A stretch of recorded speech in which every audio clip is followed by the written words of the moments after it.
tanong ko nga, isa ka ba, kasi we have to be specific on this. Isa ka ba sa humihingi? Ang mga kababayan po So, natin. isa ka sa humihingi.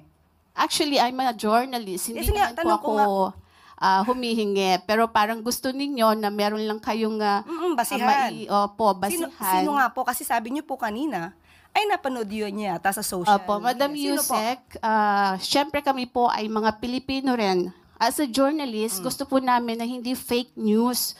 Yun pong aming ibabalita sa taong bayan. Okay, so humihingi po. Si nagdidiman. Attorney Vic Rodriguez, di ho ba Okay. matagal na rin naman yung hinihiling yung hair follicle test. Okay, tanong po natin. Ano po ba ang basihan para sa paghingi at i-demand sa Pangulo ang isang hair follicle test? Ito po ba'y may pagbibintang na siya ay di umanong gumagamit ng illegal na droga? Kung may pagbibintang, liliwanagin po natin. Kung may pagbibintang sa Pangulo, yung nagbibintang ang dapat na magpatunay kung may ginagamit man o wala.